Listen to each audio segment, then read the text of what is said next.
Good morning mga katuto. Sa letter Z na po tayo. Za, ze, zi, zo, zu na may mga consonants o katinig na B, C, D, F, G, K, L, M, N, P, R, S, T, W, Y, Z. Okay, so tingnan po natin Zab, zeb, zib, zob, zub, more on sa zab, zabina, zab ang palayaw. Big letter dapat yan. Next, zak, zek, sik, zok, suk. Wala naman ako na iisip na English po niyan. Zad, zed, zid, zod, zud. Wala rin. Saf, sef, sip, soft soup. Yan. Zag, zeg, zig, zog, zug. Zigzag, zigzag. O, diba? May larong ganyan. O kaya yung lugar, zigzag road. Zak, sek, zik, sok, su. Okay, wala naman. Then, zal, zel, zil, zol, zul. Lizel. So, zel ang palayaw. So, dapat big letter na rin. Zel. Zam, zem, zim, zom, zoom. Okay, wala rin naman. Mabilis po tayo dito sa zam, zem, zim. Sunod po ay ang zan. Ayan. Zan, zen, zin, zon, zun. Zab, zep, zib, zob, sup. Zib. Ito naman yung zib coat. Sif, sip, code. Next, zar, zer, zir, zor, zur. Wala naman. Zase, zi, sosus. Wala. Zad, set, sit, sod, zut. Meron ba kayo naiisip? Sa English na itatagalog? Wala, no? Next, zo, zew, ziw, zo, wala din. Zay, zay, zi, zo. Isinama ko na lang to para ma-specific yung zaze, zi, zo, na yan. Zaze, zi, zo, zus. Okay. So, yan po, nagtatapos. Yan, tapos na tayo sa mga A, E, I, O, U, ba, ka, da, ga, mga ganon. Tsaka yung mga bra-bre-bri, mga ganon. Tsaka hanggang dito sa bak-bek-bik, mga ganyan. So, I do hope natuto po tayo, Natuto tayo mga ka-tutor, no? Oo, mga katuto. Yung mga tutor na gustong matuto palalo, pwede po yan ninyong gamitin, magkakaroon po kayo ng kita dyan. At syempre, tiyaga-tiyaga lang. 'Di ba po? So, yun po ang ating dyan po nagtatapos. So, mamaya mag-a-upload naman po ako ng Tagalog-English. Ipapakita ko yung bagay, tapos ano yung Tagalog nun, ano yung English nun. Okay po? So, ganun po ang gagawin natin para makapag-umpisa tayo ng pwedeng magpa-spelling bee tayo, pwedeng magpa-scrabble, ayan. Pwede po tayo mag-Pinoy henyo, yung mga ganung palaro. Opo, bakit kailangan nating mag-ganon? Para maagapayan natin, maalalayan natin ang ating mga kabataan. Maagapayan natin sila kasi nakakaawa. 'Di ba? Minsan may interview ko anong English ng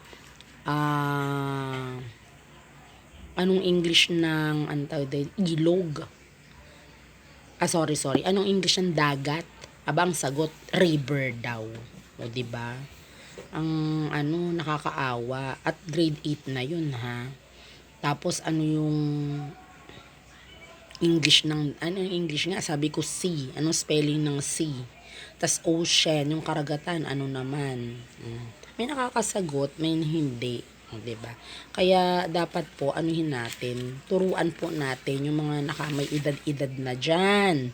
Lalo na may mga 18 years old pataas, Ngayon, kahit hindi 18 years old, mga bagets pa tayo, mga bagets pa kayo, kahit mga ba ang masyadong na dyan, maalam dapat. Mga grade 4, yan, dapat maalam na sa mga English, Tagalog, tsaka sa pagbabasa. Hindi po yung pasok po tayo ng pasok, tapos wala naman, ang pinapasok lang pala, baon, diba? So, okay po.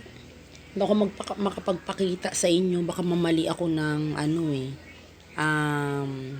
pakita. At ayoko na pong i-edit do. Puno na po kasi ang aking cellphone. Oo, hindi ko na may edit. So, no storage na raw. So, yun po. Okay, so, magkukwentuhan pa po ba tayo? Comment down below po sa mga, ano po yung mga gusto nyong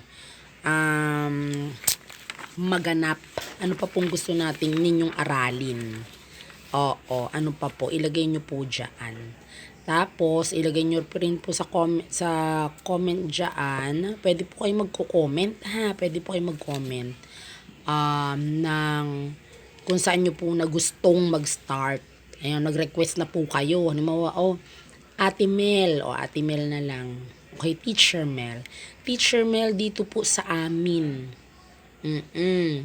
Tapos, pwede niyo po kayo mag-PM. I-PM nyo na lang po ako. Dito po sa Maharlika, pwede po ba? Dito sa Gumaok, pwede po ba? Sa ganang schedule. Sa Minuyan, Assumption, ayan, yung mga barabarangay dyan. Tungko.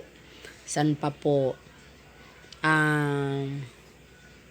Grotto. Ganyan, sa mga Graceville. Ayan, open na po tayo. Ayan, open na po tayo para may schedule natin yung mga ganyan. So, syempre, meron na pong, ang natin dyan, marami na pong tutor. 'Di ba? May mga ka-tutor na mga katuto na nagtuturo sa ating mga bata.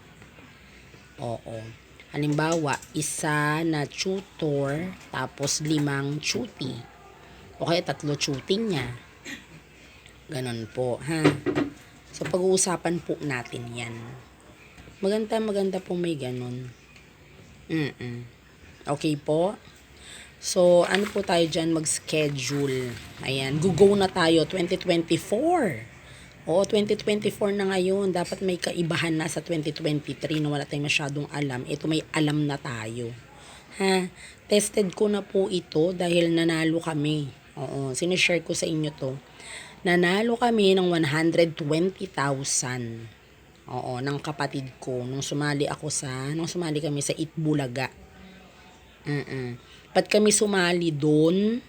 Kasi kailangan po. Actually, hindi ko naman kailangan sabihin ito. Pero gusto ko lang pong ma-inspired kayo at ma-motivate. Oo. Na nasa pagdadasal, nasa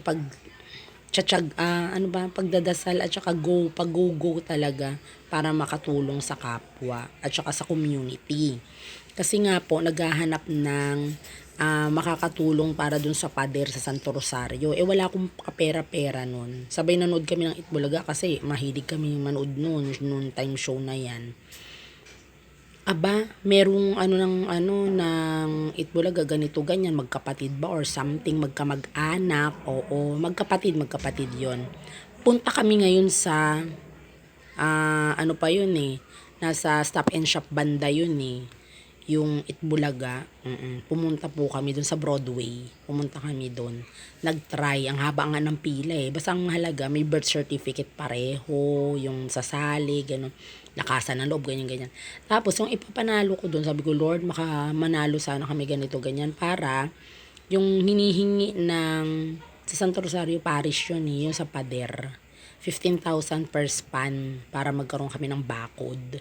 So sabi ko, wala man ako ma-share na gano'n. Ayun, tinatagan ko yung loob, naglakas loob, sumali kami.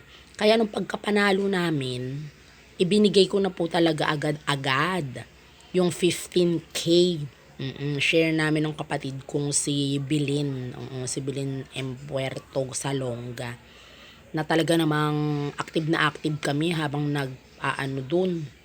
Oo, kasi minsan ka nga lang masalang edi go. Kailangan na active-activan talaga. Yun, sa awa ng Diyos, tinawagan kami ng Itbulaga at yun nga, nakasagot kami agad-agad. Kaya nanalo. Tapos nanalo uli. Nanalo kami doon. Pero hindi kami yung yung pinakadulo. Dun sa pinakapanalo, kumbaga. Nanalo, hindi para dulo. Kumbaga, kami ang Tas tumawag ang Itbulaga kasi kami yung isa sa mabilis na sumagot ng mga panahon na yun. So, pinaano uli kami, pinapunta. May tawag dun eh. Sasabihin ko na sa susunod na ano kung ano yung tawag dun sa palaro na yun. Oo. So, basta yung pinakamabibilis, tinawag uli. Ayan.